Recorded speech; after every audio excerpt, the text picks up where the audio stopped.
Hola a todos, ¿cómo estáis? Mi nombre es Juan Jesús Vallejo, soy periodista, escritor y el director del programa Noche de Misterio en Caracol Radio. Ninguna civilización del mundo se puede comparar con la egipcia, por una sencilla razón, porque la única civilización de la historia que ha durado 3000 años es la egipcia, y nos dejó un legado escrito en piedra que a día de hoy nos sigue sorprendiendo, como por ejemplo son los gigantescos templos que podemos ver en Karnak, Dendera, Abidos, Edfu, o también por ejemplo las 3 gigantescas pirámides que podemos ver en la meseta de Giza. Todo esto nos dejó infinidad de misterios y de enigmas que a día de hoy son muy difíciles de entender, y tras esto hubo algunos personajes que fueron cruciales, como por ejemplo es el famosísimo Imhotep, un hombre que por su trabajo y sus conocimientos llegó a ser considerado un dios. Lo habéis visto en las películas haciendo de malo. Sin embargo, Imhotep fue el primer médico de la historia. Además de esto, fue ingeniero, arquitecto, diseñó y construyó lo que fue la primera edificación en piedra de la historia, la pirámide escalonada de Djoser y todo el recinto sagrado de Saqqara, con una perfección que a día de hoy, miles de años más tarde, nos sigue dejando estupefactos. Egipto y los grandes personajes que hubo detrás de este imperio. Pero si queréis saber sobre esto y mucho más, no os perdáis el último podcast de Noche de Misterio en Caracol Radio. Egipto, el país eterno. Noche de Misterio. Juan Jesús Vallejo.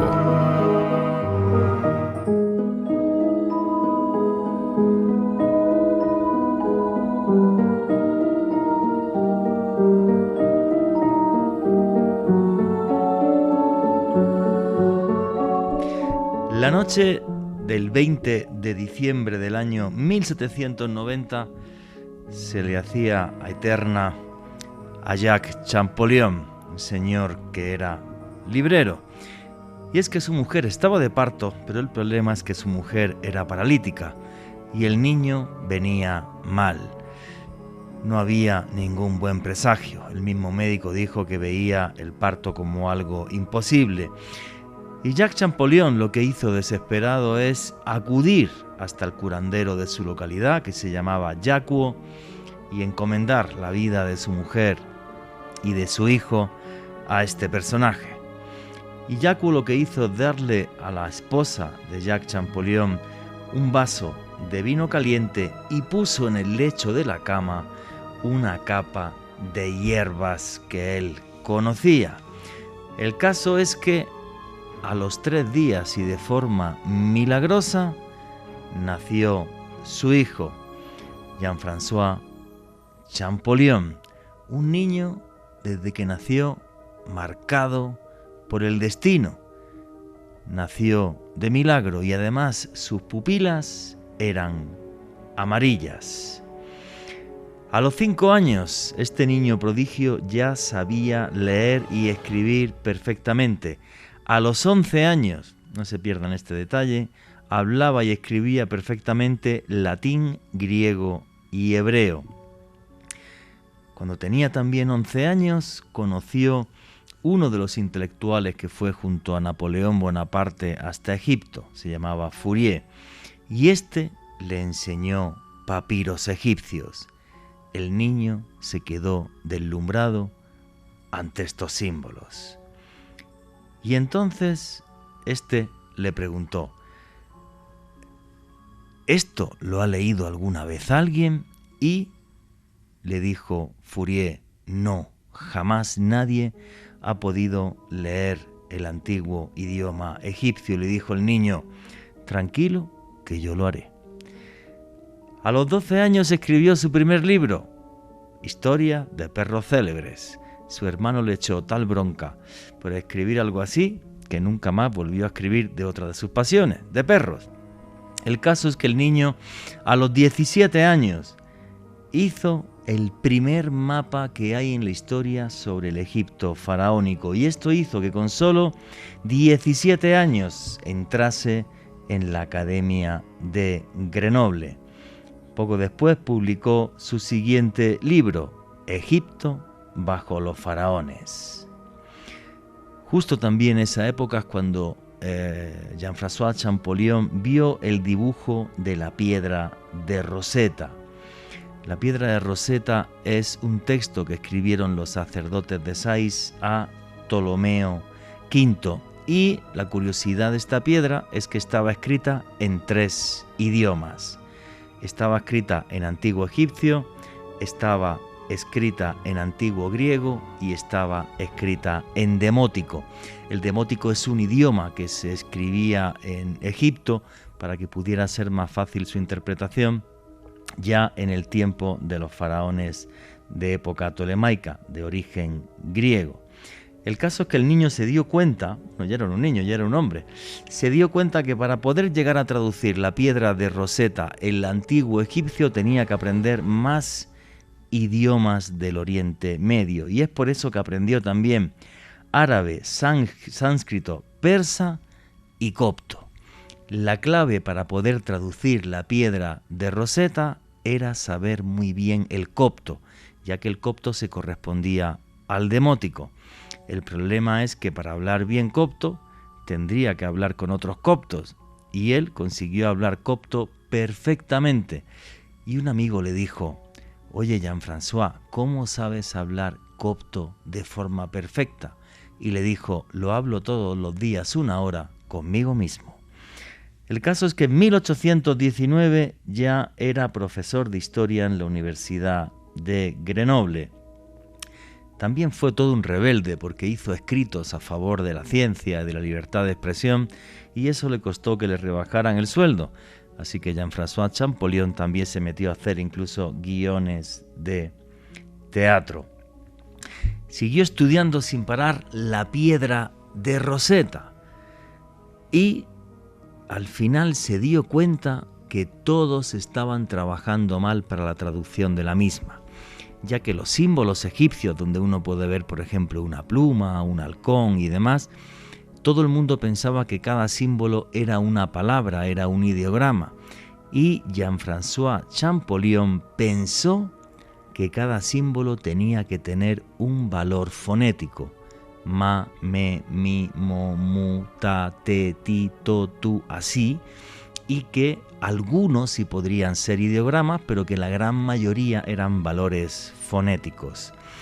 Bien, cayó también en sus manos dibujos del obelisco de Philae, que tenía textos en antiguo egipcio y en griego, y este señor pasó a la historia por ser el primero que fue capaz de volver a leer lo que escribieron los antiguos faraones hace miles de años.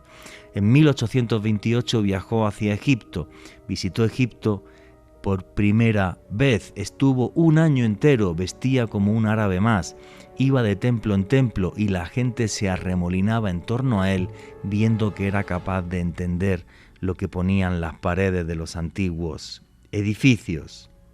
El caso es que Jean-François Champollion publicó varios libros para explicar a la gente cómo se podía traducir este idioma, y la ciencia que tanto él defendió le dio la espalda.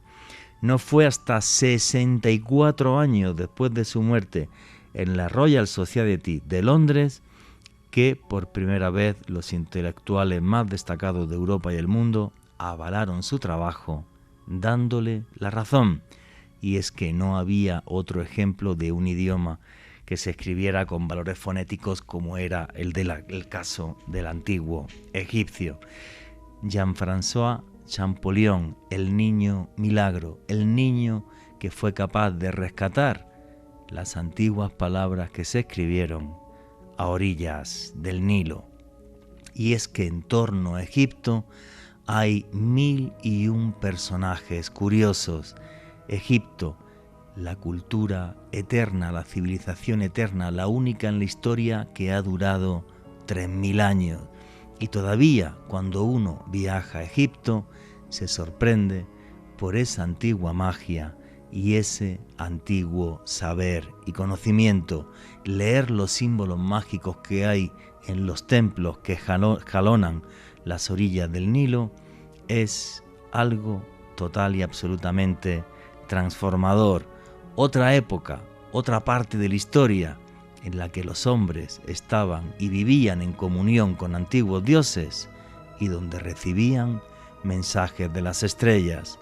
De ahí que en la meseta de Giza las 3 pirámides principales, la de Keops, Kefren y Mykerinos, formen el cinturón de Orión sobre la faz de la tierra, un Egipto eterno que nos hermanó con las estrellas. Buenas noches, noctámbulos. Mi nombre es Juan Jesús Vallejo. Los que queráis seguirme en redes sociales, mi Twitter es @JuanGVallejo, Juan J. Vallejo, en Instagram y en Facebook, Juan Jesús Vallejo. Y esto es otro programa de Noche de Misterio. Y aquí lo que hacemos es periodismo de misterio. Nosotros os ponemos los hechos encima de la mesa y vosotros decidís qué hay detrás y qué no. Y aquí somos una gran familia, la familia del misterio. Y por eso ya tenemos un numeral en Twitter para que nos pongáis vuestros comentarios y preguntas. ¿Qué es lo que más os sorprende del antiguo Egipto? Comentarlo a través de ese numeral que es Misterio Caracol. Repito, Misterio Caracol. Sabéis que hago viajes de autor del 22 de septiembre al día 1 de octubre de este año. 22 de septiembre al 1 de octubre estaré haciendo un viaje de autor a Egipto, a navegar por el Nilo y empaparnos de la magia de los antiguos templos que hay en sus orillas, a caminar junto al lado de las pirámides de Giza para sorprendernos con una civilización que se hermanó con los dioses y las estrellas. Toda la información de ese viaje la tenéis en la página web www.viajesjuanjesusvallejo.com. Repito, www.viajesjuanjesusvallejo.com. Y arrancamos ya sin más dilación. Alejandro Bernal, amigo, compañero, ¿cómo estás? Muy bien, Juanje, un saludo para ti, también para todas las personas que sintonizan en este momento la señal de Caracol Radio, todos esos viajeros que vienen entrando aquí a la ciudad, también a las ciudades más importantes del país. Qué bueno que estén en sintonía con nosotros aquí con Caracol Radio, y desde luego un abrazo enorme para las personas que escuchan este contenido a través del podcast que publicamos todas las semanas a través del canal de YouTube de Caracol Radio. Juanje, yo creo que ya perdí la cuenta de la cantidad de programas que hemos hecho de Egipto, pero ¿sabes qué es lo mejor? Creo que este es el cuarto, creo, no sé seguro. Pero nunca deja de sorprenderme, son 3000 años de historia que son muy difíciles de condensar en espacios como estos, y créanme que en esta oportunidad con Tarek Zein, el invitado de excepción que tenemos, egiptólogo de nacionalidad egipcia, un hombre que es un erudito en muchos temas relacionados con la cultura de ese país. Juanje, fue un descubrimiento impresionante. Me encanta porque lo relata de una forma muy vívida, muy personal. Se ve que lo afecta, que ama mucho a su tierra. Él está orgulloso de ser egipcio, claro. Obviamente. Yo lo conozco hace, madre mía, casi 20 años, algo así. Conozco yo a Tarek. El tema es que, claro, para los egipcios es un orgullo que su país fuera un imperio, una gran civilización durante 3000 años, digamos, donde todo, bueno, el claim del turismo egipcio es Egipto donde todo comenzó, y es verdad. Sí. O sea, donde realmente las artes, la ciencia, la literatura, la música, la danza, la medicina, la arquitectura, donde tiene un esplendor en la antigüedad, que bueno, porque los romanos eran unos genios militares, por eso los conquistaron y tuvieron muchos problemas militares en la historia. Pero a nivel tecnológico y de humanidades, lo que hizo la civilización egipcia es una auténtica barbaridad, ¿no? Los comienzos de la medicina moderna, vamos a hablar después de eso, todo. Entonces, claro, y a día de hoy, lo que digo, ¿no? Viajar a Egipto, que yo lo he hecho 14 veces, esta va a ser la 15ª vez que vaya, aunque me he recorrido Egipto muchas más veces, pues cuando estoy allí me quedo un mes y cosas así. Por mucho que vaya, siempre vas a encontrar nuevos detalles, nuevas cosas que ver. Ahora que tengo la empresa y hago viajes de autor, pues ver la cara de sorpresa de la gente cuando estoy en los templos y les estamos explicando el significado de cada templo, la espiritualidad que todavía tiene, es una auténtica maravilla. O sea, es como una especie de shock emocional, ¿no? Y es muy bonito. Y la gente además no se da cuenta que cuando hace este viaje está haciendo una antigua peregrinación. Exactamente, como un viaje iniciático. Efectivamente, que es lo que se hacía hace miles de años. Normalmente los guías no cuentan eso y tal, pero realmente es un viaje iniciático. En fin, pues yo creo que ya con todo lo que hemos hablado, mejor le damos paso a la entrevista. Y la entrevista con nuestro amigo Tarek Zein arranca así. Egipto es un país mágico. Un país que me he recorrido casi que no recuerdo ni las veces, porque he estado 14 veces en Egipto, aunque recorrérmelo lo habré hecho como más de 20. Es un país lleno de maravillas. Hay que tener en cuenta también, dentro de la locura de África, ¿vale? El Cairo es una de las ciudades más caóticas del mundo, pero sobre todo Egipto, además de eso, de sus monumentos, de las pirámides, del río Nilo, de los templos, Egipto es magia pura. Y en Egipto he tenido 1000 historias y 1000 anécdotas que creo que merece la pena de vez en cuando contar alguna, en plan abuelo cebolleta, como yo os digo. Y hay una que es muy curiosa. Cuando yo empecé a ir a Egipto, yo conocí a un señor que se llamaba Tarek Zein, un guía, lo conocí por un buen amigo que en paz descanse ahora mismo, por otro egiptólogo que se llamaba Mohamed Fayek, y como yo estuve muchos años sin ir por Egipto cuando me vine aquí a vivir a Colombia y porque mi economía además tampoco me lo permitía, antes de montar, lo que ya sabéis que hago es viajes de autor, todos los años estoy en Egipto. Este año estaré del 22 de septiembre al día 1 de octubre haciendo un viaje de autor. Sabéis que la información está en la página web www.viajesjuanjesusvallejo.com. Bueno, pues yo conocí a este hombre, a Tarek Zein, a través de Mohamed Fayek, que en paz descanse, que ahora mismo está escuchando esto desde las estrellas, y de repente perdí su teléfono, no había forma de localizarlo, y cuando yo regreso a Egipto, le pregunto a varias personas por Tarek y me dijeron, no, olvídate de Tarek, ya no es egiptólogo, se ha hecho empresario,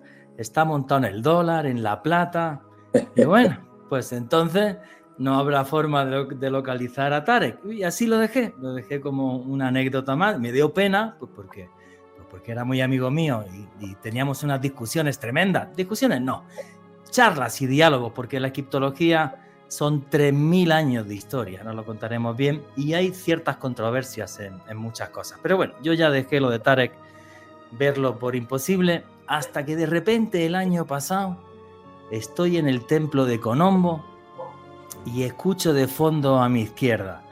Y además de esta columna que ven ustedes aquí, al fondo está el periodista Juan Jesús Vallejo. Me di la vuelta, cuando me di la vuelta veo a mi amigo Tarek Zein, no me lo podía creer, nos dimos un enorme abrazo, nos pasamos los teléfonos y este señor, que es una enciclopedia de egiptología, pues aquí lo tenéis esta noche en Caracol Radio. Tarek Zein, amigo, hermano, ¿cómo estás? ¿Qué tal? ¿Cómo estás, Juanjo? La verdad es que es un encanto hablar con los latinos y sobre todo con tus seguidores y toda la gente de Colombia y de América Latina. Es un honor que la gente me escuche, que yo me contacte con esa parte, entre comillas, un poco desconocida desde hace meses atrás, porque la verdad es que yo tuve pocos contactos con los latinos, pero últimamente ya me están conociendo, gracias a ti, por cierto, y gracias a unos cuantos grupos geniales que yo he hecho. La verdad es que el otro día, hace un mes y pico, creo, 3 o 4 meses, no recuerdo, que me estoy haciendo viejo también, como tú bien sabes. Resulta que estuve ya, como a mí me encanta vivirlo, pues estaba ya haciendo cola pues para ir a Imhotep, al quirófano, allí pues en Colombo, y de repente, sin darme cuenta, giro y encuentro a Juanjo, mi amigo de toda la vida, y yo, sin prepararlo ni nada, me salió así, les estaba diciendo a la gente las 2 salas columnatas y con lo que queda y tal, y los capiteles y no sé qué, no sé cuántos, y resulta que me sale y tenemos a un gran columna que es mi compañero Juanjo, que está ahí, un gran periodista, y la gente se quedó muda. Fue cuando nos abrazamos tú y yo, y la verdad es que es un gran placer estar contigo. Esta entrevista la tengo como algo especial, muy especial. Y nada, pues como se dice, bicho malo nunca muere. Estoy aquí otra vez. Sigues ahí, sigues con tu egiptología, aparte de tu empresa y de tus negocios, que eso no vienen al caso. Y además ha salido en muchas redes sociales en la última semana aquí en Colombia, porque hace muy poquitos días terminaste un fan trip, lo explico a la gente, es que Tarek Zein con una mayorista egipcia pues fueron representantes, después de haber estado aquí en Anato en la Feria de Turismo de Bogotá, fueron representantes de agencias turísticas, creo que fueron peruanas, ecuatorianas y colombianas. De Guatemala, de un país que fue la primera vez en mi vida, que llevo 26 años haciendo esto, una señora de los 44 que vinieron, es de un país que se llama, que a mí no me sonaba para nada. En español lo voy a decir porque se lo pregunté a cosa hecha. Y también en inglés. Un país que se llama en Centroamérica, está Belice. Belice, sí, claro. Sí, o Belice, o no sé cómo se escriba. Y sí. La señora hablaba perfectamente el inglés porque parece ser que es el idioma oficial y número uno allí. Y yo digo, hombre, pues la primera vez en mi vida que se me cae un cliente de Belice. Así que hubo gente de Guatemala, de Perú, de Colombia sobre todo, de México, de Centroamérica, por ahí. Yo la verdad es que, como ya te acabo de decir, Juanjo, hay mucha diferencia porque yo me he dedicado toda mi vida a los españoles. Ya con tan solo una mirada ya entiendo perfectamente cómo está el autobús, cómo está la gente, quién es quién será su mujer, todo esto ya, porque al final pues te has metido hasta lo más hondo, pero los latinos ya son diferentes, es muy buena gente de entrada, otra cultura, pero son como nosotros, son como dulces y tiernos, no tan de materialismo como en Europa, ¿no? Con todo mi respeto y cariño. Así que yo acabo de hacer un fan trip de gente importante del tema del turismo, gente que vende, gente que ofrece a Egipto, y la verdad es que yo no lo tenía pensado porque ya había acabado, como ya te lo dije, una semana atrás, una semana antes, un grupo español de toda mi vida, también pues un grupo de tercera edad, un grupo cerrado y tal, que venía también una propietaria de Special Tours, pues una agencia de viajes que depende de Travel Plan en España. Yo lo había acabado y no tenía pensado hacer un siguiente crucero, porque tú sabes que ya mis dos tesoros, mis dos palomas gaviotas, como tus dos hijos también grandes están ya ahí volando, porque los hemos criado, se tienen que criar los hijos para que vuelen. Tú sabes cómo ya opino yo. Y uno de ellos pues acababa de volver de Alemania. Yo quería estar esperándole en el aeropuerto, una cosa que no pude hacer porque a mí me pidieron, la gente pidió que Tarek saliera y fue la verdad un honor, porque yo les dije a los de aquí, es imprescindible, ya podéis sustituirme, me dijeron Tarek, ya te pidieron, así que tú tienes que salir, así que ya es lo que he hecho. Pero la verdad es que fue maravilloso porque el hecho de trabajar, dar a conocer a mi país y ser un elemento, aunque sea tan pequeño, para que la gente conozca mi país, esto ya me trae una paz interior tremenda, Juanjo.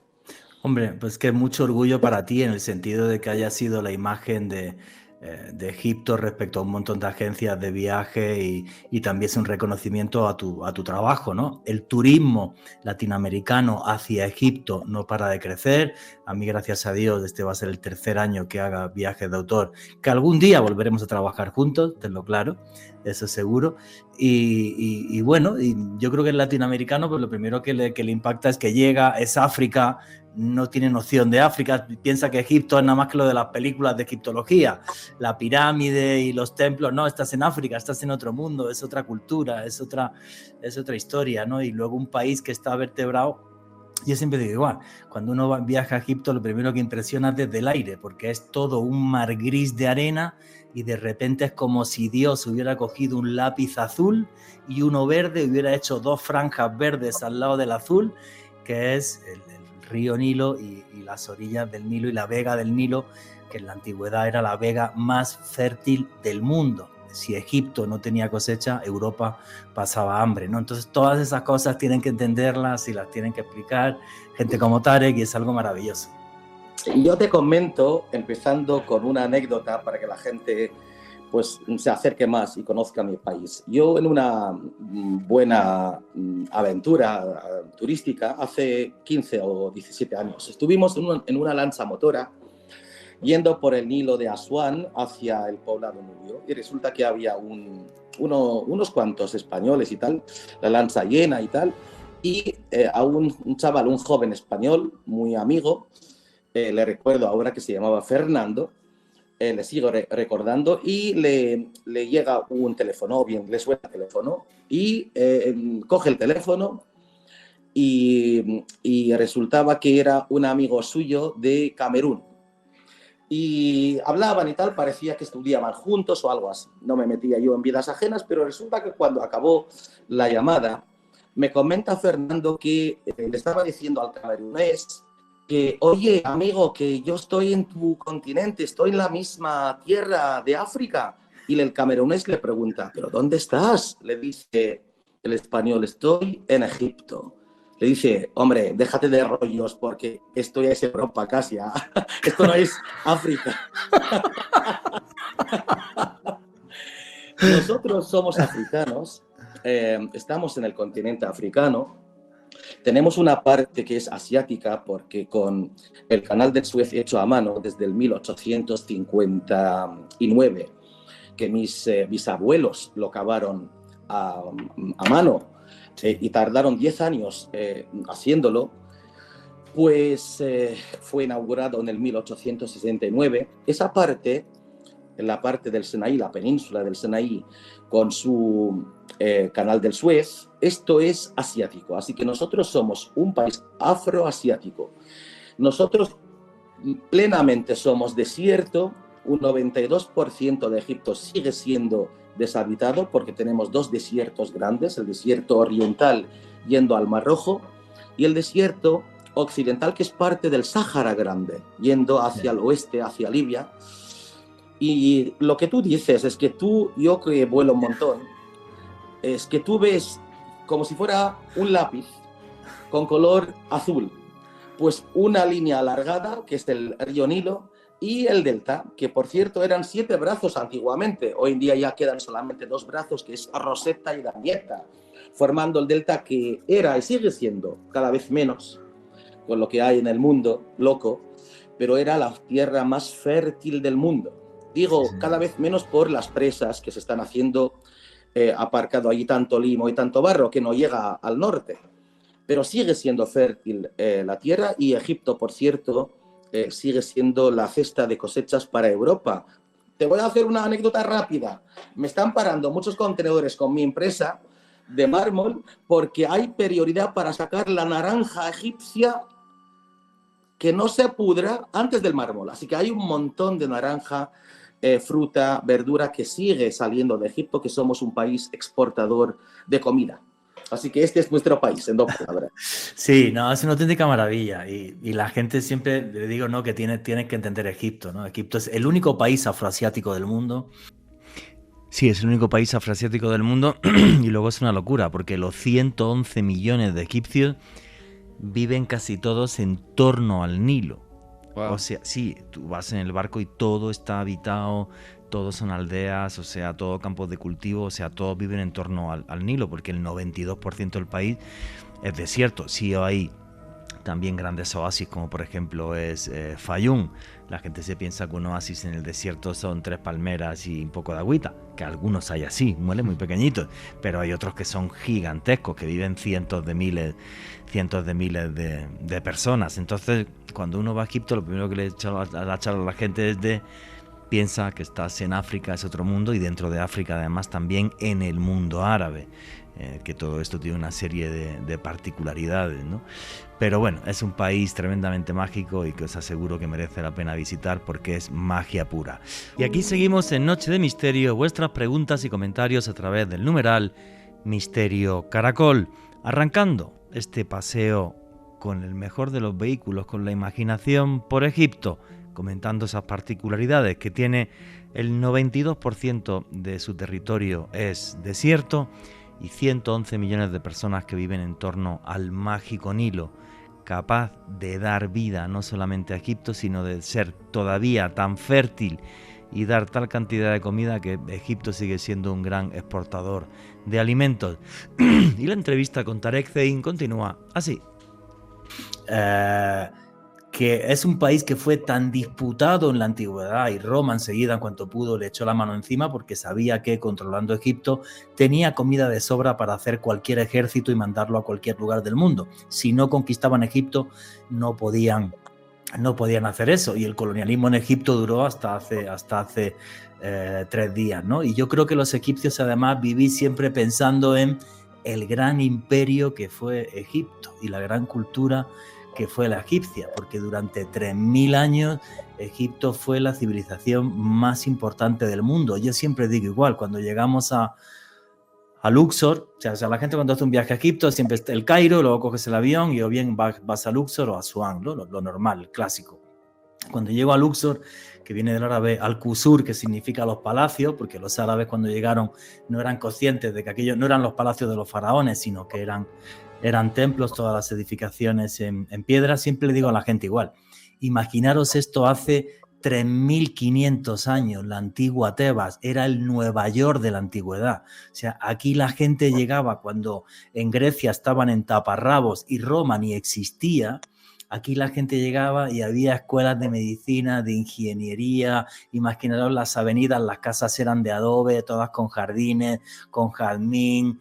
Era un mundo realmente de película, del que nos ha quedado un legado que merece la pena no solamente ser visitado, sino intentar comprenderlo, que ese es el gran problema, intentar comprenderlo, porque hay cosas que se comprenden bien y otras que son muy difíciles de llegar a entender. Esas son las charlas que yo tenía con mi amigo Tarek y con Fayez, que en paz descanse, hablando pues de las pirámides de Giza y de otras cosas que siempre tendrán su controversia. Y otro día tenemos que hacer un podcast de eso, de todas las controversias que hay respecto a la antigua ciencia egipcia y qué pasó, qué tecnología no hubo, pero eso es para otro podcast. El podcast que queríamos y que queremos hacer hoy y comentaros es: Egipto son 3000 años de historia y hubo una serie de personajes muy importantes que moldearon esa historia y que hicieron que la cultura egipcia fuera eterna. Y creo que si nos metemos ya en esta materia, el primero de esos personajes, que la gente que está escuchando el podcast lo ha visto en infinidad de películas, haciendo de malo, haciendo de supermago o de otras cosas, es Imhotep. Imhotep, que significa el que viene en paz. Y Imhotep es tan importante no por las películas, sino que Imhotep es tremendamente importante porque es el arquitecto que diseña la zona arqueológica de Saqqara. Hace 4500 años es la primera vez en la historia que se construye una ciudad, un recinto en piedra así, con una pirámide escalonada que fue la tumba del faraón Zoser. Y algo muy curioso, yo siempre a la gente cuando estoy en Saqqara le comento esto: cuando entráis por la puerta principal, por favor, tocar con las manos las piedras de los laterales. El pulido de esa piedra es de un tacto que yo no he tocado nada igual en mi vida. Los arqueólogos dicen que se hacía con otras planchas de piedra y arena y tal, no lo sé. El caso es que ese tacto yo no lo he tocado en mi vida. ¿Por qué es tan importante el personaje de Imhotep? Tarek Zein. Yo la verdad es que aunque haya nombres tan célebres como Keops, por ejemplo, el gran faraón de la cuarta dinastía, el segundo de la cuarta después de su padre Snefru, hay nombres tan célebres como Mentuhotep II, que es del Imperio Medio, y su intento especial para hacer un templo funerario allí en Tebas, cuando Tebas no era nada. Estoy hablando del 2000 a.C., Imperio Medio, entre otros muchos como Tutmosis I, como nombres tan célebres que siempre han pasado por Egipto. Pero hay nombres que al final siempre te causan un caso de este hombre o bien esta mujer. Detrás de lo que se sabe, hay algo por detrás, hay algo que no entendemos. Imhotep, que su nombre, como tú bien has dicho, quiere decir que él viene con paz o en la paz, el que viene en paz. Imhotep era un gran personaje, una gran persona y un gran profesional. Normalmente nosotros, cuando dominamos algo, un trabajo, una profesión, eres profesional, pero es muy complicado cuando tú seas profesional en 5, 6 profesiones. Esto es muy complicado. ¿Cómo puedes ser un gran médico? ¿Cómo puedes ser un gran farmacéutico? ¿Cómo puedes ser, para mí, un inventor? Porque el que inventa algo de la nada, este es especial, pero muy especial. Nos tenemos que dar cuenta que antes de Imhotep, toda la construcción que conocía Egipto se hacía con el barro, con el limo, con adobe.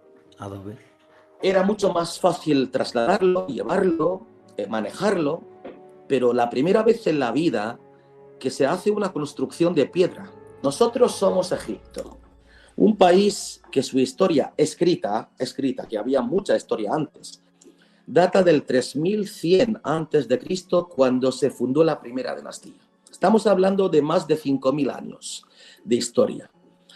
Esto no quiere decir que nuestra historia empezase con el 3100. Había mucha historia antes, cuando Egipto eran dos partes separadas, porque Egipto era el Alto y el Bajo. El Alto Egipto, aunque parezca mentira porque la gente no se lo cree, el Alto Egipto es el sur y el Bajo es el norte, porque nuestro río Nilo va al revés. Va del sur al norte. Así que cuando tú estás en el crucero haciendo a Luxor a Asuán, desde Luxor estás subiendo hasta Asuán. Y cuando estás en Asuán, estás bajando hacia el norte, hacia Luxor. Así que nuestra historia escrita fue con el primer faraón Menes o Narmer, 3100. Esto es lo que afirma y aparece tan claramente en su paleta, en el museo. Pero Imhotep es un caso muy excepcional, porque es de la dinastía 3, con su gran faraón Zoser o Djeser. Estoy hablando del 2650 antes de Cristo. Y se habla de que su muerte fue en el 2600 antes de Cristo. Voy bajando de fecha porque estoy hablando de antes de Cristo. Así que más o menos un gran hombre, un gran profesional que vivió unos 50 años. Que la gente, quiero que sepa que el promedio de vida en aquel entonces no era como el nuestro actual, 70, 80, las mujeres son un poco más. No, ellos como mucho entre 48 y 60. El promedio de vida era así.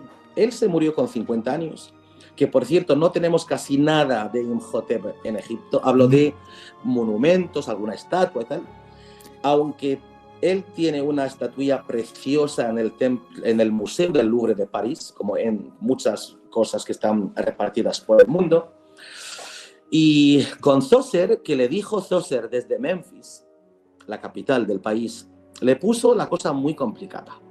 Porque ¿cómo fue el invento? Una persona sin trasfondo inventa algo de la nada. El faraón le puso una condición. Quiero ver mi tumba. Y Memphis está a 4 kilómetros de Saqqara. Wow. Es decir, está lejos. Está lejos y a mí me llega una orden de mi faraón, que es el hijo de Dios, hijo de Ra, la quiero ver. Entonces, ¿qué hago? La tengo que poner alta. No hay otra solución. Vale.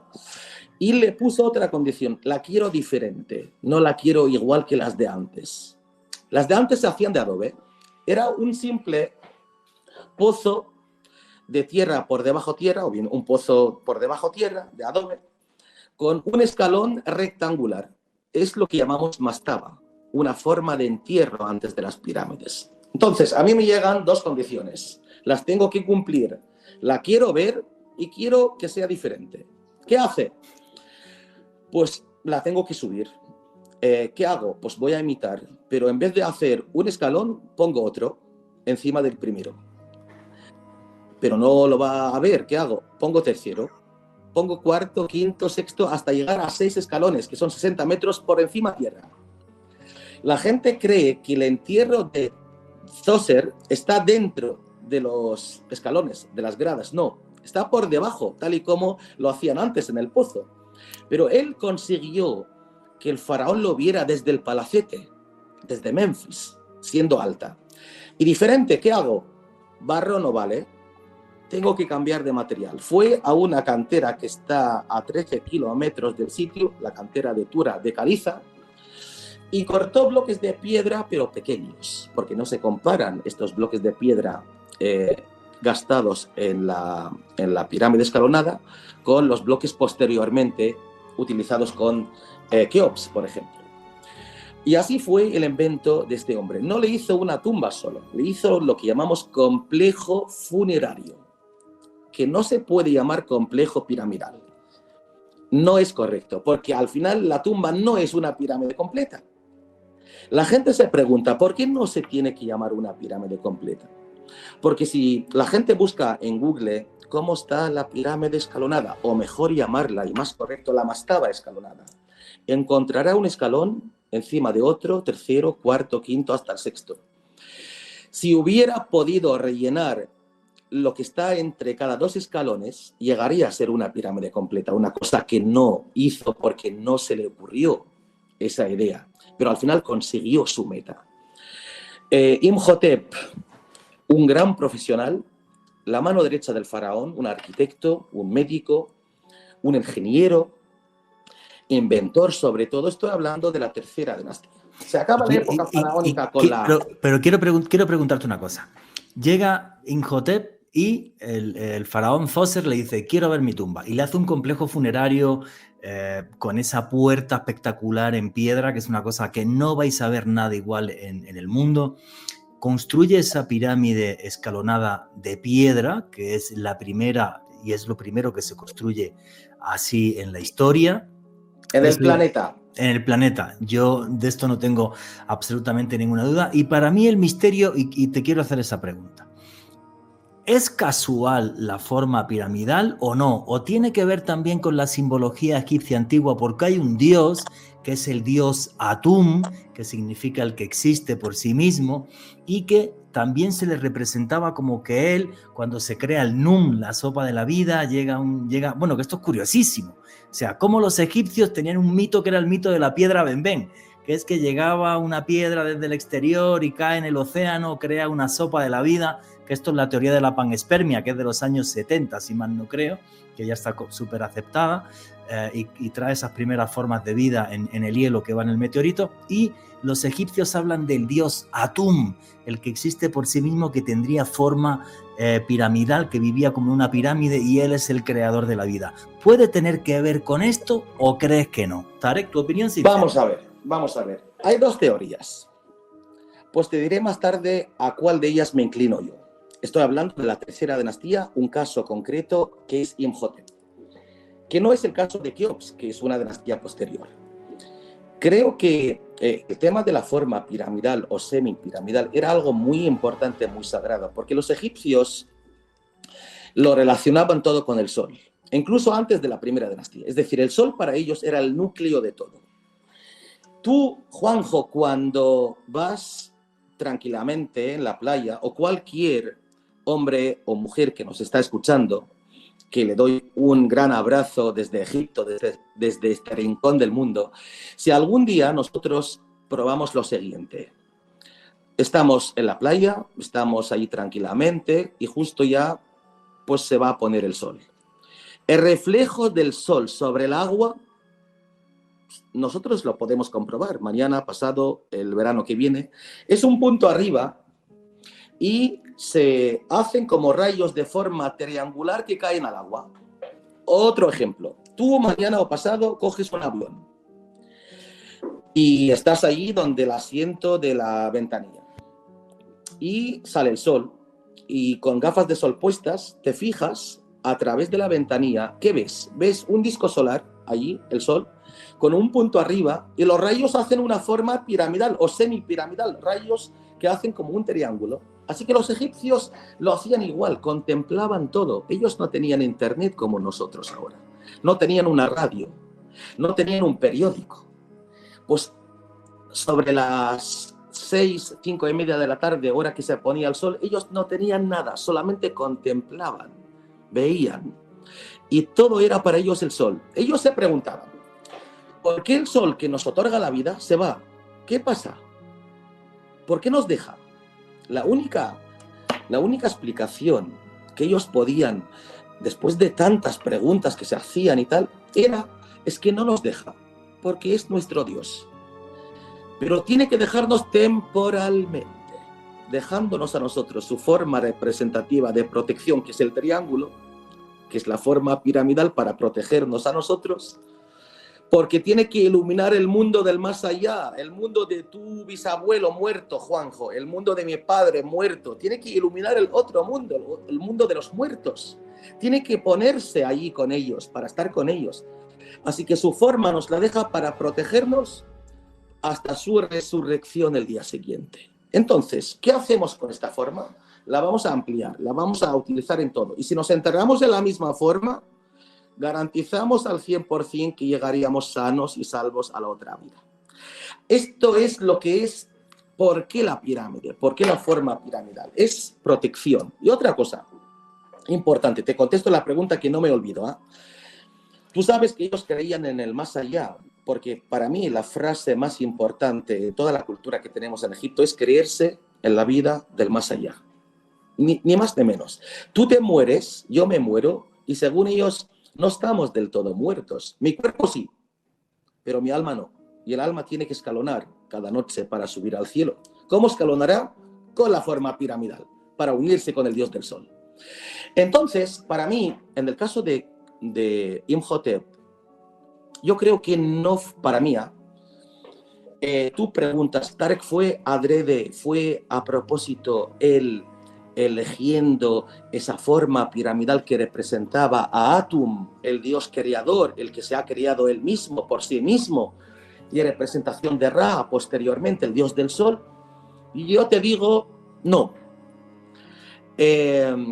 Puede ser que lo haya tenido en mente, sí, no digo que no, pero date cuenta de que él tenía una orden directa de su jefe, que yo la quiero ver. Atención, si hubiera subido el segundo escalón con la misma dimensión que el primer escalón y tercero igual, sería un edificio pues rectangular.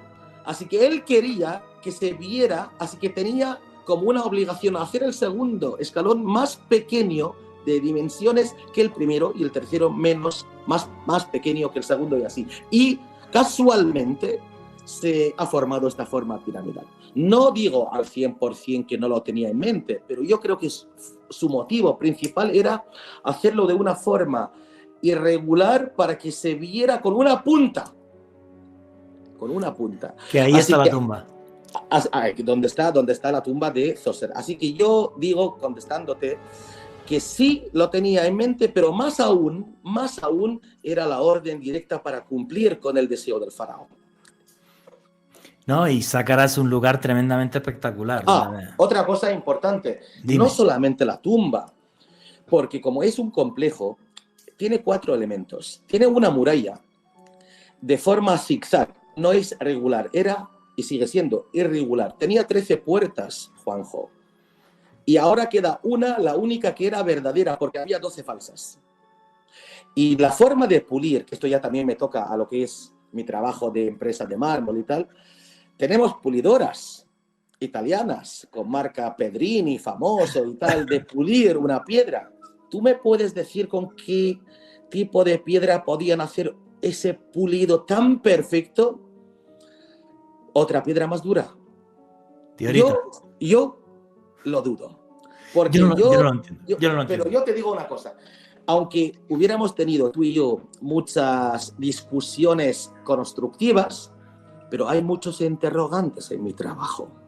Hombre, y tú además, fíjate qué casualidad, que hoy te dedicas a vender mármol a medio mundo, que me alegro que te vaya genial tu empresa, ¿vale? Y pulir, ahora lo puedes ver, que eres empresario. O sea, vamos a ver, yo cuando veo y me dicen, mira, esto, vale, cogieron una piedra más dura que puede ser diorita, hay una cantera de diorita muy al sur de Egipto, y es una piedra durísima, y entonces pues con la diorita y arena pulían, pero para que quede ese pulido, es que el tacto, con perdón por lo que voy a decir, es como si tocaras el trasero, el culo de un niño pequeño. No os podéis imaginar.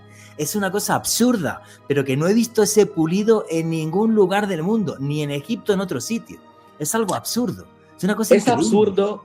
Hombre, pues la teoría oficial dice, y esto es cierto, no digo que no, pero realmente no estoy de acuerdo yo con otra piedra más dura que pudo pulir. Se puede hacer perfectamente, pero con tanta perfección y las separaciones entre los bloques y las juntas y la perfección de hacer un ángulo de 90 grados, esto es imposible. Pero bien, toda la zona de Saqqara estaba cubierta hasta el 1861, estaba cubierta totalmente con arena. Y la arena del desierto es una arena seca.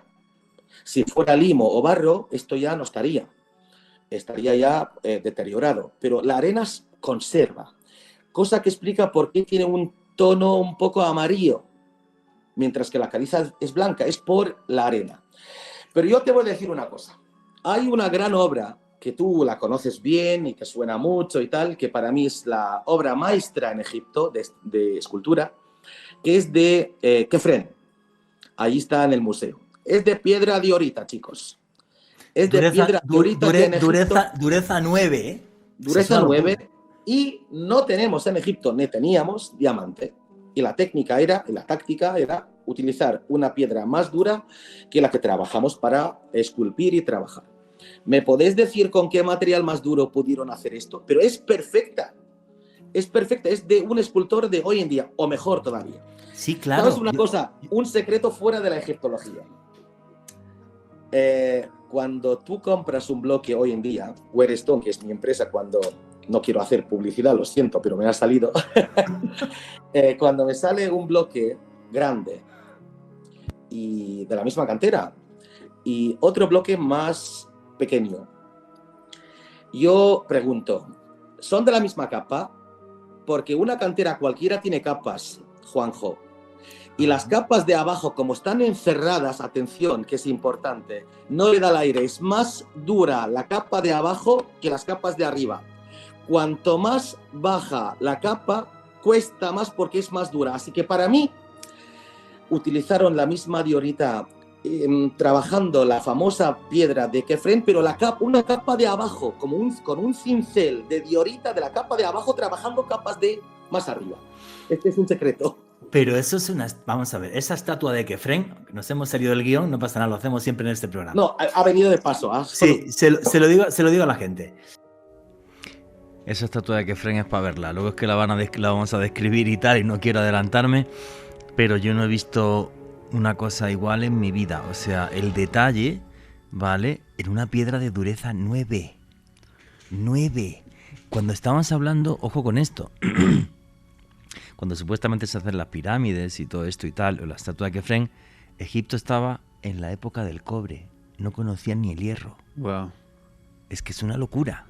Una locura. Los detalles, Juan G, de la estatua de Kefren son tan impresionantes que, a propósito, en mi Twitter @alebernalpress con @S voy a publicar una foto de la estatua de Kefren para que ustedes la vean, para que observen esos detalles tan impresionantes, Juan G, encontrada en 1860, y realmente para mí es sorprendente el nivel de detalle, Juan G. Hace ver cualquier estatua moderna literalmente como una reproducción muy vacía. Y dime en qué museo encuentras estatuas de diorita así. No, a ese nivel ninguna. Nada. Ninguno, porque es muy dura, es que es una dureza 9, es una auténtica barbaridad. En fin, vuestras preguntas y comentarios a través del numeral Misterio Caracol. Y estábamos hablando de una estatua del faraón Kefren hecha en diorita, roca de dureza 9. Ir a todos los museos que queráis, que no vais a ver una cosa igual, y eso tiene 4.500 años de antigüedad. Es más, a día de hoy uno va a Egipto y no encuentra ninguna figura de diorita en ningún lado. Es durísima de trabajar, pero durísima. Bien, y la entrevista con Tarek Zein continúa así. Cuando yo estoy dando charlas en Egipto y estamos en el Museo Arqueológico, les digo, mira, esta estatua de Kefren para mí tiene tanto más misterio que la Gran Pirámide de Keops. Porque tú ves la estatua, que es de una roca de dureza 9, no vais a ver estatuas similares en el museo, solo vais a ver esa así de diorita perfecta, y al tipo se le ven las pestañas, las uñas, con una perfección milimétrica. Él tiene en el tocado justo aquí detrás un halcón que representa al dios Horus. O sea, es que ves las plumas, no te lo puedes creer. O sea, y uno dice además, ¿cómo fueron capaces de tallar eso? Porque es que Efrén hace 4.500 años y ahora, y luego el resto de la historia egipcia no fueron capaces de volver a hacer algo así. O sea, es dificilísimo. Dime, Tarek. Y otra cosa, estás delante de la estatua y ves la cara del faraón y no ves en ningún momento el halcón que le protege la cabeza del faraón. Y luego das la vuelta, por la parte de atrás te pones y ves el halcón y no ves la cara del faraón. ¿Cómo pudo hacer esto un escultor en el 2500 antes de Cristo? Juanjo, es increíble. Aunque sea de pura cepa de aquí y adoro mi país, pero no se sabe. Digan lo que digan. No, pero si el misterio está en Egipto, ¿vale? Pero que no se sabe cómo lo hicieron. Y otro día hablaremos, no me quiero salir tanto del guión del Amentá, de la tierra de los antepasados, donde vivían con los dioses, donde llegaron, que para muchos es la Atlántida. Pero sí es verdad que hay una serie de cosas que os van a fascinar, además, cuando vayáis a Egipto, además de ver las pirámides de Giza, ¿no? Porque solo quiero concluir, con permiso, Juanjo, para cerrar el capítulo de Imhotep. Hay un texto muy importante en los templos de Karnak, que a mí me gusta llamarlos así, porque es el recinto monumental más grande, son 10 templos en uno. Hay unas inscripciones dedicadas a Imhotep como dios, porque Imhotep posteriormente, en época ptolomaica, le adoraron como un dios de medicina. Y tiempo antes de los ptolomaicos hay una inscripción en el cuarto o quinto pilono de Karnak que dice lo siguiente. Tutmosis III, creo que en el quinto pilón o en el sexto, le dedica unas cuantas frases. Dice: te saludo, querida deidad Imhotep, que eres hijo de Petach. Los hombres te aplauden y las mujeres te adoran. Todos exaltan tu bondad para que les cures, trayéndote a ti ofrendas y regalos. Es decir, Tutmosis III le dedica como versos, diciéndole: tú eres hijo de Petach, los hombres te aplauden, las mujeres te adoran, todo el mundo exalta tu bondad para que le cures al mundo entero a través de las ofrendas y regalos que te trae el mundo. Y es lo increíble de este personaje, Tarek. Dejó más de 700 fórmulas médicas escritas en papiros. Más de 700. Inventó un tipo de tinta ahumando agua para que la tinta fuera indeleble y los papiros aguantaran, bueno, han aguantado hasta ahora. O sea, el tipo era un genio, un cerebro fuera de lo normal, con una construcción de tecnología, de medicina y todo, que fue adorado, pasó de ser hombre a ser Dios. Esto Correcto. Es una cosa que me parece increíble. Alejandro Bernal quería preguntar algo.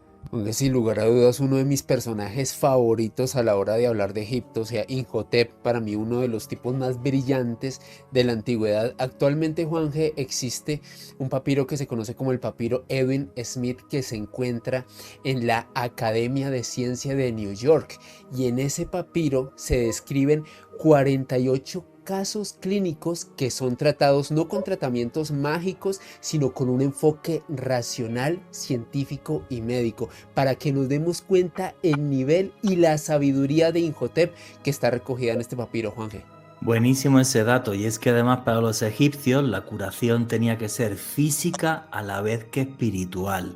Ellos no separaban su cuerpo físico de su cuerpo espiritual, y hay que sanar los dos. Y además la gente que vaya a Egipto irá a un templo de sanación que es el templo de Colombo. Toda una auténtica maravilla. Y un personaje que ha hecho historia y que es normal que esté en películas, de bueno o malo, regular, como sea, porque es que es fascinante y muy difícil de entender, porque fue el primero en hacer infinidad de cosas. Una especie de Leonardo da Vinci, pero en el antiguo Egipto. Vamos a pasar a otro de los personajes que es crucial en la historia egipcia. Bueno, de Egipto podríamos hacer 80.000 podcasts, ¿vale? Y ya molestaré a Tarek para hacer otro día otro. Pero vamos a meternos ahora, muchas gracias, hermano. Vamos a meternos ahora en otro personaje que también es fundamental para la historia de Egipto, porque es el que expande Egipto más que ningún otro. Aunque ya tenemos que irnos al Imperio Medio, en el Imperio Antiguo, donde quedan todos esos misterios que da para otro podcast de la Cuarta Dinastía y demás, y si eso es humano o tuvo algún tipo de intervención extraña, historias y demás. Pero hay un personaje que es Tutmosis III, que es el que lleva a Egipto a ser realmente un gran imperio, un imperio que pase a la posteridad y a la eternidad. ¿Cómo fue ese personaje y por qué es tan relevante en la historia de Egipto, Tarek? Pues has tocado la tecla que a mí me gusta, porque Tutmosis III, para mí, personalmente, pues hallada su momia en el Valle de los Reyes, en la famosa tumba KV34, KV es Valley of Kings, Valle de los Reyes. En total son 62 tumbas y su famosa momia, que hoy en día está bien guardada en un museo que le han dado vida últimamente, haciendo el desfile real, llevando las momias famosas del Museo de Arte Egipcio en el centro de El Cairo al nuevo museo. No sé si lo has visto, Juanje, o no, el Museo de las Momias y la Civilización, que merece verse, por cierto. Está ahí su momia, entre otras muchas. Tutmosis III, para mí, estoy hablando del 1504 hasta el 1450. Estamos hablando de una vida de 54 años. Para mí, personalmente, fuera del pique tremendo y la venganza que tuvo con su madrastra y su tía a la vez, Hatshepsut, que hablaremos más tarde de ella, espero que haya tiempo, porque al final esto ya puede tardar meses, porque al final hay un montón de datos y yo me lanzo, pero hay límite de tiempo. No te preocupes.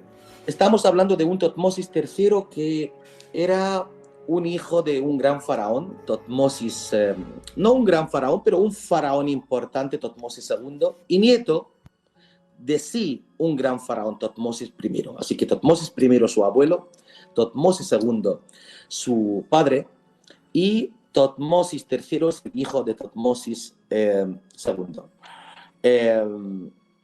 Tutmosis II, su padre, se casó con su hermanastra, Hatshepsut.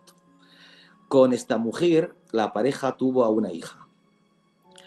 Y el problema lo tenía la mujer, porque no había un varón. Tutmosis III nació de una concubina con su padre, Tutmosis II, y con 12 años, 11-12 años, con la muerte de su padre, estando su hermanastra mujer en vida, con una corriente que le apoyaba, a los suyos, los sacerdotes, pero con la tradición de todo Egipto le llevaron a un chaval de 11-12 años al poder. Vale, este todavía era niño. En aquel entonces, estoy hablando del 1490 más o menos, antes de Cristo, dinastía 18, que por cierto esta dinastía para mí es la más mágica. Es la dinastía dorada, es la más importante, que vio 14 faraones importantes, Juan G. Entre ellos Tutankamón, el famoso Tutankamón con su tesoro y su tumba intacta. Resulta que al subir un par de años al poder, la mujer, que era su tía, madrastra, dijo: hombre, esto ya no vale, porque estoy yo aquí. Así que, ¿sabes lo que es un arresto domiciliario? Le dejó allí, porque muchos hablan de que ya le exilió ella a él. Pero no, fue como un arresto domiciliario en Tebas. En el palacio. En el palacio. Tebas, por cierto, es un nombre griego, del original Ta-Ipet, la primera capital del Imperio Nuevo. Actualmente Luxor. Sí. Luxor viene, como tú has dicho, de Alcázar, singular, y Al-Qusur, que es el plural, que son palacios, según los árabes. Los templos para ellos pensaban que eran palacios. Entonces Thutmose III aguantó allí en el arresto domiciliario y empezó Hatshepsut, que ya hablaremos más tarde de ella, que era una gran mujer, una gran faraona que se enterró siendo faraona mujer, no en el Valle de las Reinas, se enterró con los hombres, en el Valle de los Reyes. Pero Thutmose III, aprovechando la muerte de su madrastra, dijo, mi tía me eliminó, me apartó, vale. Mi tía no le interesaba para nada el tema de la guerra, el tema de fortificar y defender el país, porque ella le atraía más, le interesaba el tema de la economía.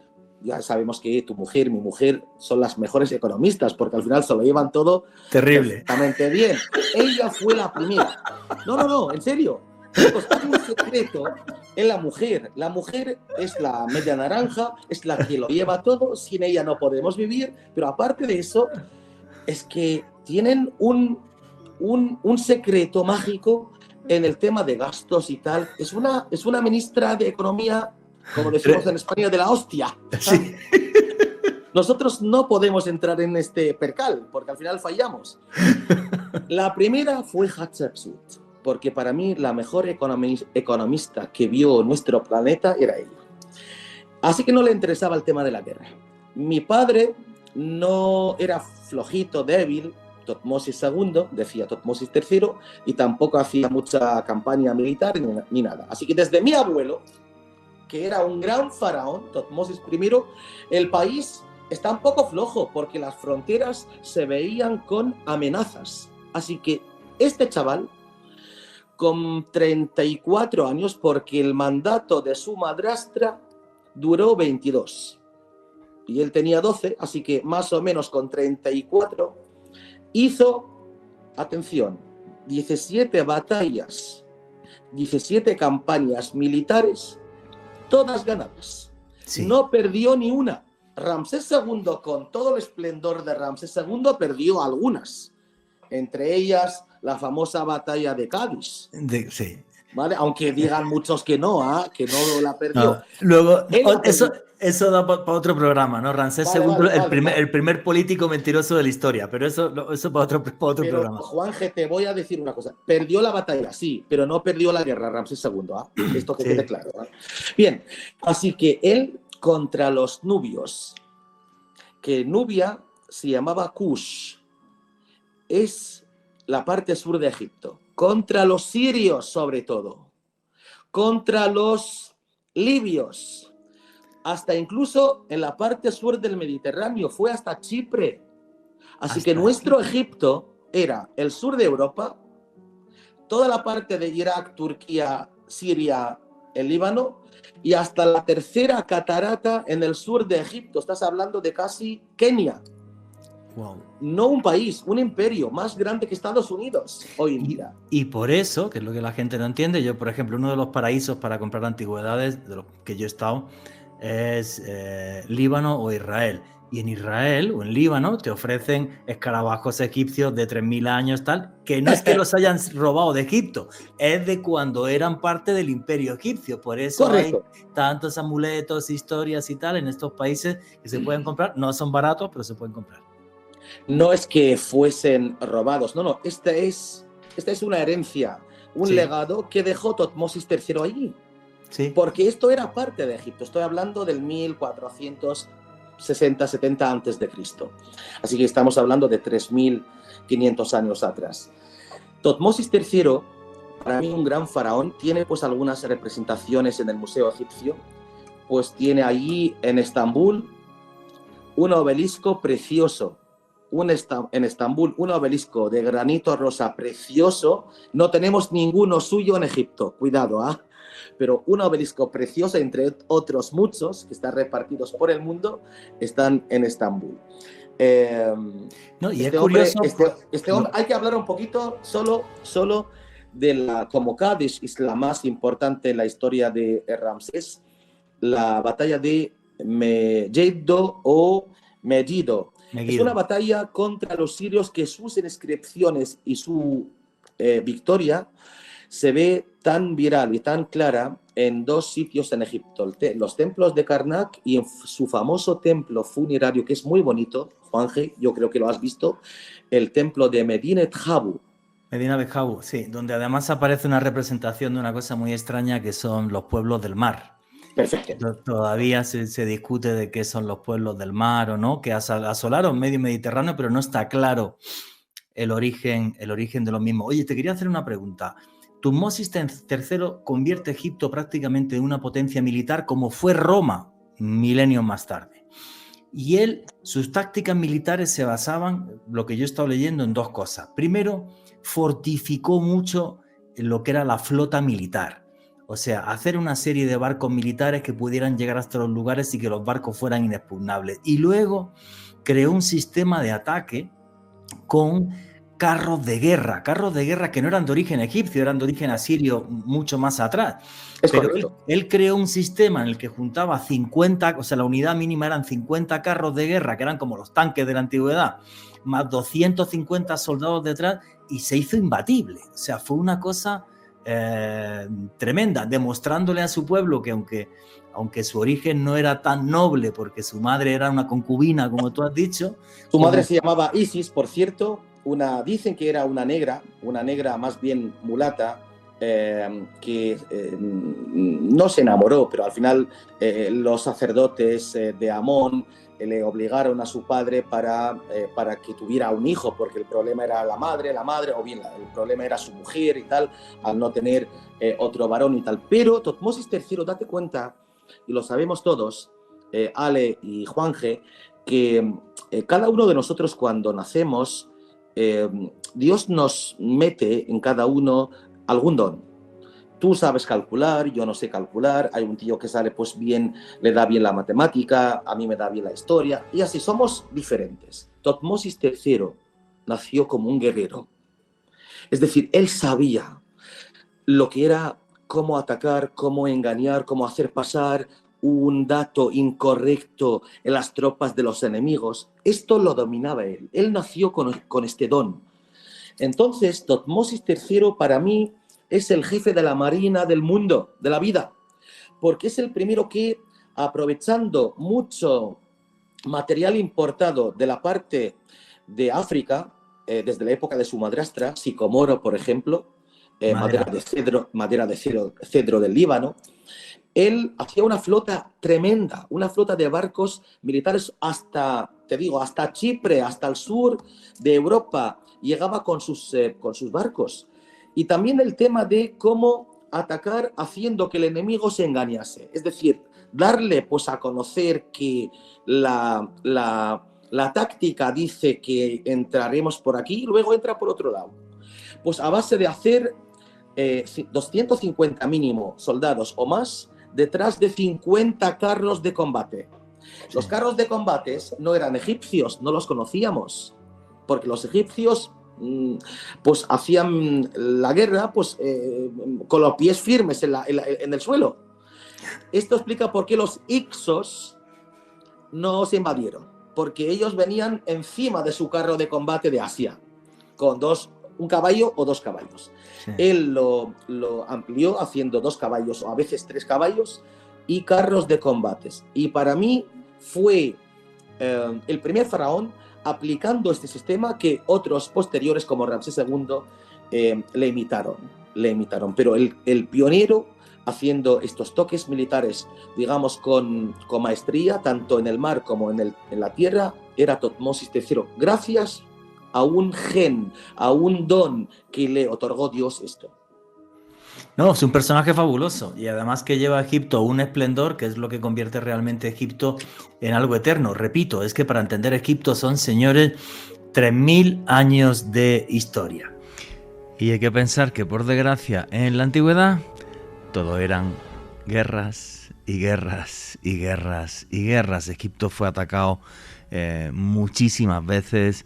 Entonces, pues era fundamental defenderse. Y Tutmosis III lo que hizo, no solo eso, sino, o sea, proteger sus fronteras y además ampliarlas, llegando, como estaba diciendo Tarek, hasta la isla de Chipre. Sí, fue un genio militar por esta forma en la que él tenía, ¿no? Utilizando los carros de guerra con 2 y 3 caballos, con ese tipo de formaciones de 50 carros más 250 hombres. Y bueno, hay un montón de curiosidades también de la guerra, hasta de las armas egipcias, por ejemplo. No sé si has visto una espada que es el Kopesh, pero si has visto la película, si has visto la serie Juego de Tronos, has visto los Dothraki, la espada que llevan. Sí, sí. Que tiene una forma como de hoz. Eso es un Kopesh. Eso es egipcio. Eso es una espada egipcia que lo que hace es que como tiene como tiene mucho peso el círculo y tal, la superficie de corte como es muy pequeña y manda mucha fuerza, es más fácil romper escudos, por ejemplo, con los Kopesh y tal. Entonces, nos guste o no, si hablamos de historia nos toca hablar de guerra. Es así de triste, pero es la realidad. Me hiciste recordar, Juanje, a propósito, hay un videojuego recomendado a las personas que les gusta el videojuego y el antiguo Egipto, Assassin's Creed Origins, que se basa en la historia y está ambientado en la cultura del antiguo egipcio, donde manejas un guerrero con esa arma, Juanje. Cuando me la describías, yo dije, yo la vi donde, claro, en Assassin's Creed Origins. Sí. Juanje, y utilizaban algo... pues gracias a Tutmosis III, que era un genio militar, Juanje, algo que han denominado como una especie de armadura o el chaleco antibalas de la época, una armadura que estaba hecho con cuero de vaca y escamas de bronce, muy fuerte, casi que impenetrable para la época. Este tipo era un genio militar en toda orden, Juanje. Sí, fue un genio militar, y luego en esos carros normalmente siempre iban 2 personas. Iba el que llevaba el carro y el segundo, el que iba atrás, que iba tirando flechas, y cuando se le acababan las flechas utilizaba lanzas también. Wow. Entonces, claro, eran los tanques de la antigüedad. El templo de Medinet Habu, que merece la pena cuando estéis en Luxor ir a verlo, aunque es que lo estábamos hablando fuera de micro, ¿no? Por ejemplo, yo en los viajes míos no meto el templo de Medinet Habu porque es que no da tiempo, o sea, tendría que meter un día más. Pero Medinet Habu tiene sobre todo para mí esa curiosidad, el que aparecen los ataques de los pueblos del mar, que no se sabe de dónde leche venía esta gente, esos pueblos del mar, porque ni siquiera en los textos egipcios los mencionan así, los pueblos del mar, no pone el punto de origen, y tampoco, atacaron otros sitios del Mediterráneo, de Oriente Medio, Líbano, Grecia, y nadie pone el origen de esta gente. Sí. Es una cosa súper rara, ¿no? Y entonces en el templo de Medinet Habu está esos ataques de esos pueblos del mar que no tenemos ni idea ni siquiera de dónde venía. Parece que eran una especie de piratas, o sea, saqueaban y se iban, pero no tenemos ni idea del punto del que llegaron. Una cosa muy loca. Algo así como vikingos, Juanje, por decirlo así. Sí, como una especie de vikingos de la época que duraron un tiempo. Lo que pasa es que Tutmosis III y otros le dieron tal cantidad de cera que luego ya se les quitó la gana de asaltar, pero están los registros en el Mediterráneo, y lo que es muy loco es que en ninguno de los registros pone el punto de origen de esta gente. O sea, los vikingos sabemos que venían de la península escandinava y de Dinamarca, pero bueno, quizás porque era otra época, ya mucho más moderna y más fácil, y tenían más mapas y más tal, no lo sé. Lo de los pueblos del mar es un enigma que es muy curioso, ¿vale? Y ya os digo, en Egipto solamente lo vais a ver, que además la referencia en cualquier otro sitio, lo vais a ver en el templo de Medinet Habu, que es una auténtica maravilla. Bueno, vuestras preguntas y comentarios a través del numeral Misterio Caracol.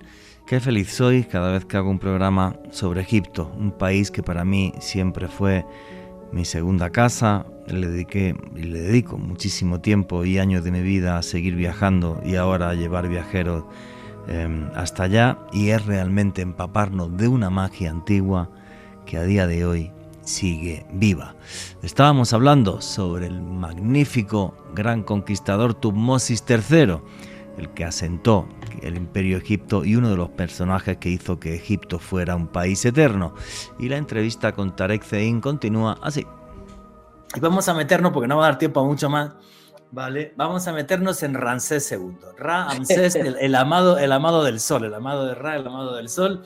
Y Ramsés II es tan famoso porque yo creo que nos dejó lugares tan increíbles como, por ejemplo, fue el templo de Abu Simbel, muy al sur de Egipto, ya lo que sería en la zona nubia.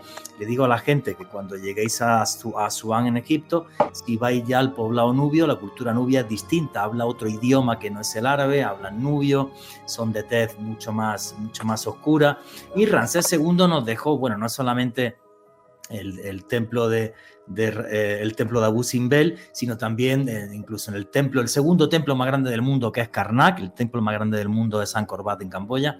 El segundo templo más grande del mundo, que es Karnak, también nos dejó un montón de cosas, y hay estatuas de Ramsés II por todos lados, que yo creo que es un tipo que era un poco egocéntrico, megalómano, vivió como 90 años, tuvo 200 hijos, no sé cuántas esposas, o sea, el tipo era todo un dandy. Y bueno, yo digo que es el primer político mentiroso de la historia, porque siempre que voy a Abu Simbel, si vais a Abu Simbel, todo está lleno de cómo ganó la batalla de Cádiz y yo creo que la batalla de Cádiz terminó en tablas. O sea, no ganó ni uno ni otro, simplemente él llegó a un acuerdo diplomático. Oye, toma, te dejo a mi hija que se case con tu hijo, dame una hija tuya que se case con el mío, no sé qué, y aquí nos quedamos en paz. Pero a su pueblo no le podía decir que había hecho un tratado diplomático, a su pueblo le tenía que decir que había arrasado Oriente Medio y que él era el número uno. Por eso digo que es el primer gran político de la historia, porque es un mentiroso como hacen todos los políticos. Pero Tarek me va a dar más detalles de Ramsés II. Aparte de todo lo que se sabe de Ramsés, que al final para mí era el faraón más propagandista de toda la historia de Egipto, hacía cosas, muchas cosas y en muchas partes de Egipto.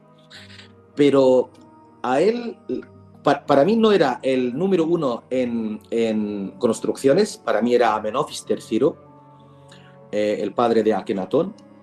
Y no era el primero ni siquiera en plan guerra, que ya ha sido, como ya acabamos de hablar, de Tutmosis III. Pero él le gustaba que hablasen mucho de él, que hablasen muchísimo de mis trabajos y mis cosas y tal. Pero te voy a decir una cosa, él se murió con 92 años, Juan G. Estamos hablando de un señor, y un gran señor, la verdad es que nació en el 1303 a.C., y se murió en el 1211. Estamos hablando de 92 años de vida. Un caso muy excepcional. Vamos a decir una cosa. Para mí, personalmente, yo me quedo con la Gran Pirámide. Pero para mí, el número uno en Egipto es Abu Simbel. Abu Simbel, para mí, se me pone la piel de gallina, Juan G. Yo voy allí y se me mueven cosas de dentro. Te sientes tan empequeñecido, porque no es solamente grandeza, es mucho arte, sabiendo que los dos templos han sido rescatados por la UNESCO en los años 60, por la Alta Presa y el lago Nasser.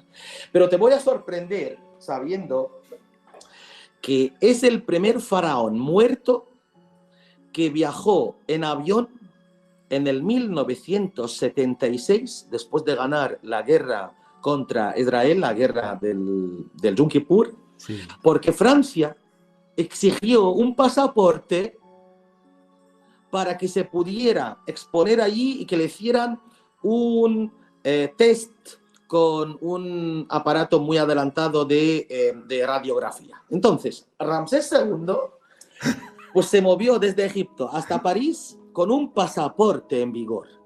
En el 1976. Hasta después de muerto el tipo fue un genio, macho. Hasta después de muerto fue un rockstar. Tú serás capaz, o yo, que después de la muerte, la otra vida, que nos hagan un pasaporte para pasar de un país a otro. Enterrado 3.000 años atrás, Cuidado, Y otra cosa curiosa. Este hombre tuvo más de 40 mujeres, pero más de 40 mujeres. Y en plan hijos, 103 hijos. 103. 50 varones y 53 chicas. Dios santo. Sin Viagra. Tomando agua del Nilo, para que vean. Pero seguramente, en serio, hablo en serio, Juan G., Ale, seguramente tenían algo que desconozcamos nosotros, que fue más efectivo, potente que la Viagra. Pero bien, este Ramsés II, para que os hagáis una idea, celebró el Hebset, la famosa fiesta de la renovación de la corona, que se tenía que celebrar cada 30 años. La celebró 11 veces. En una fiesta en la que tenía que matar un toro delante de su pueblo. O varios toros y varios leones. Pero quiero decir con esto, es una fiesta, ya hablaremos más tarde de esto y tal, y de cómo surgió, de dónde surgió, la copiaron los egipcios porque no era egipcia, era más africana y tal. Y se tenía que celebrar cada 30 años, Ale. Es decir, vamos a poner una prueba por si nuestro faraón sigue siendo fuerte o no. Lo tiene que demostrar. Cada 30 años le tenemos que hacer esto. Vale, no cuadra porque él la celebró 11 veces. 11 veces, no cuadra. Un gran faraón, chicos, un gran faraón. Y es que no encuentro palabras, pero la palabra clave para mí es le basta y le sobra. Pues el monumento tan precioso, tan brillante, que yo me emociono estando allí, que no suelo ya derramar lágrimas, son muy difíciles en mi caso, pero es que Abu Simbel es lo más bonito que tiene mi tierra. Y yo se lo digo a los turistas, siempre. Cuando me dicen, ¿por qué es caro? Porque se vende caro este viaje y tal. Les digo que está a 300 kilómetros de Asuán. Y me dicen, lo tenía que haber hecho al lado de la alta presa y no nos levantaríamos tan temprano. Pero él, adrede, a propósito, lo quiso poner ahí en tierra nubia por tema político, por tema de orgullo, porque su mujer era nubia, Nefertari, el amor de su vida, y quería aparentarlo en tierra de mis suegros, y también para dar miedo a los nubios. Tema político, para que la gente lo sepa, que Ramsés II, sintiéndose diferente, llegó a ser él mismo un dios en Abu Simbel. No lo podía haber hecho en Tebas, su capital, porque si yo me luzco una camisa cara que me gusta y tal, me la quiero lucir con los niños en mi capital, ¿no? No tan lejos. Pero no, porque si hubiera hecho Ramsés su templo, siendo él un dios en Tebas, le cargarían los sacerdotes de Amón, porque ¿quién eres tú para ser un dios a la par de Amón-Ra? Bien, así que este es el Ramsés II, en 2 palabras, es un faraón muy, muy excepcional. Para mí, el tema de que Ramsés II sea tan famoso, además de su momia y todo esto, es que cuando vemos en las películas el antiguo Egipto, la gente no se da cuenta que lo que está viendo realmente es la época tebana siempre lo que representan básicamente es la época tebana, con esos palacios de adobe, las casas de adobe, las avenidas, ese Nueva York de la antigüedad, y Ramsés II tuvo ahí en esa época su gran esplendor, aparte de 92 años, 103 hijos, toda esta locura, y luego porque era muy político, o sea, se hace Abu Simbel y hace lo de la batalla de Cádiz, pero hay un detalle que es súper curioso, y es que en el templo de Nefertari, que está justo al lado del de Abu Simbel, cuando vayáis a ver Abu Simbel, veis el templo de Nefertari, que significa la bella entre las bellas, ¿verdad? Nefertari. Correcto. Significa la bella entre las bellas. Vais a ver una escena, si entráis y os fijáis en la parte izquierda, vais a ver un personaje que es muy difícil que vayáis a ver en todo el recorrido de Egipto. Fue tan vanidoso que representó a Set, al demonio, al mismísimo demonio, poniéndole la corona. O sea, fue tan chulo que dijo, a mí me corona hasta el demonio. O sea, hasta el demonio me rinde pleitesía. Venga y me corona. O sea, es una cosa increíble. Ningún faraón se atrevió. Set le daba mucho miedo, porque era el mal encarnado. Esto mismo, esta escena, refleja quién era Ramsés II. Es decir, yo soy Dios, yo soy igual que los dioses. Encima, el más importante en la época, Amón-Ra, yo soy igual que él. Vale. Y como el Amón-Ra es hijo de dioses, como es un dios también y tal, y viene de la cadena de los dioses del sol, Ra y tal, viene de la cadena de todos los dioses buenos. Pero yo también. E incluso los malos también me adoran y me respetan. Así que el demonio me corona aquí, en mi tierra. O bien, en la tierra que yo quiero que aparezca tan claramente mi nombre. Así que esto es como decir que a Putin de Rusia yo le llamo para que me ponga la corona en Rusia. Es que es así. Sí. Ramsés II era diferente y como que tenía una autoconfianza tremenda y se sentía algo por encima de los humanos. ya me igualo yo a los dioses, a todos, el malo y el bueno. Sí.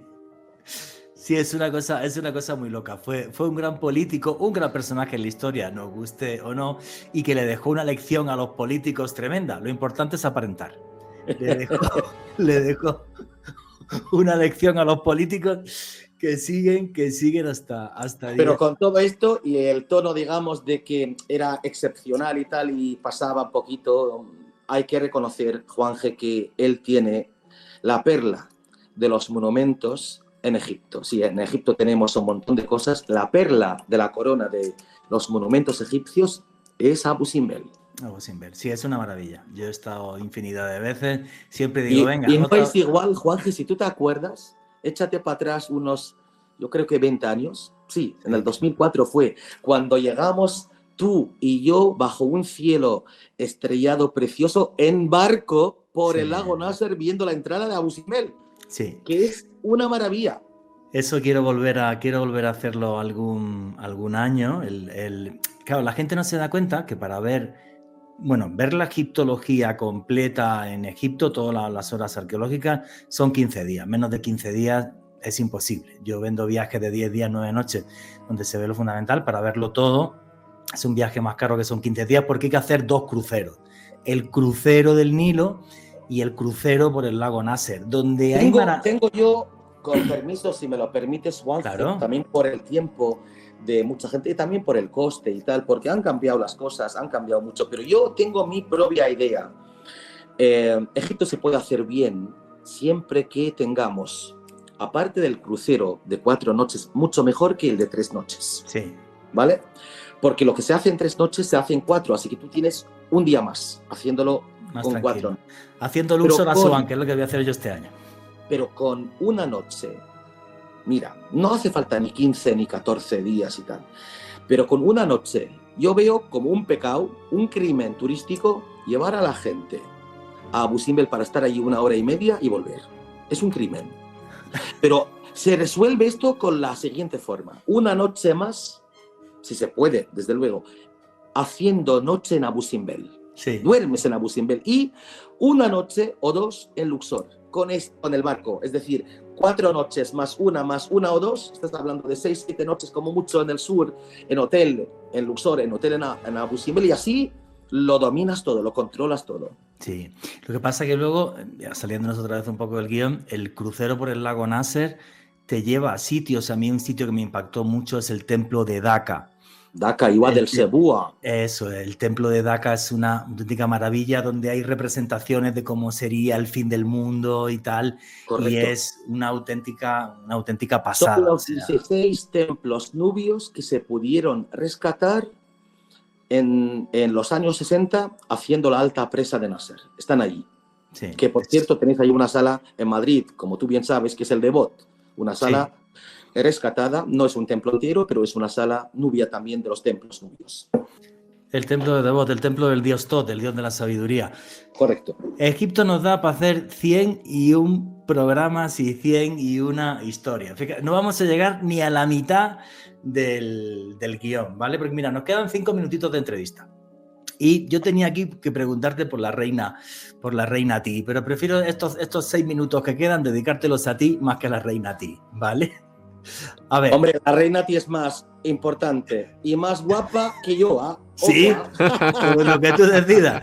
Si quieres, mira, pues si quieres. No, tú mismo ya lo tengo la reina Ti, hemos hablado de 3 hombres, ¿ah? Ramsés, Tutmosis, Imhotep, pero también la mujer, que la mujer es muy importante en la vida, la reina Ti, Nefertiti, la reina Hatshepsut, pero será un episodio más a contárselo a la gente en próximas semanas. Sí, eso es mejor hacer otro podcast, no solamente de esas grandes mujeres, sino de mil enigmas más que tiene Egipto. Pero como tú eres egipcio y te dedicas a la egiptología, aparte de tus empresas y tal, y eres egiptólogo, ¿qué es lo que te sigue sorprendiendo de Egipto a nivel de misterio siempre que vas y lo ves? ¿Es la pirámide? ¿Es Abu Simbel? ¿Es esa entrada a Sácara? ¿Qué es lo que más te sorprende todavía a día de hoy que digas, leche, lo que pasó aquí realmente parece de otro mundo, parece algo tan increíble que no hayamos sido capaces de igualarlo? ¿Qué es lo La que verdad más es te que sorprende? te agradezco mucho, Juanje, pues esta pregunta porque es una pregunta más bien sentimental, aparte de ser cultural. Y es como muy, muy, muy personal, porque cada uno de nosotros tiene cosas diferentes al otro. Yo te digo, la Gran Pirámide no me impacta cada vez que voy. No sé, porque está aquí cerca, no lo sé, no lo sé. Pero yo me encuentro con la boca abierta. Yo que voy allí, lo pateo cada semana, estoy allí, lo conozco y tal. Pero cuando, número uno, voy a ponerlo por orden. Número uno, Abu Simbel. Abu Simbel es que, ¿sabes? Cuando tú entras a un sitio y si te da como un calambre, Sí. es como si has tocado algún cable, te da algo. Abu Simbel, yo con la carretera mala y peligrosa que hay entre Asuán y Abu Simbel, que la temo, por cierto, porque tengo ya hasta amigos que murieron allí. Dios que les tenga en su Gloria. paz y Gloria. en su gloria.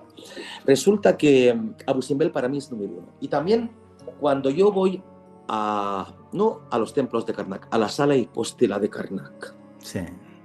Esto es un sitio mágico, mágico. No solamente de altura y grandeza, de arte también. Cuando voy, aunque no lo crea mucha gente, al templo de Komombo con los detalles de grabados de los Ptolomeos. A mí me encanta Komombo, aunque es un templo muy deteriorado, pero tiene detalles preciosos como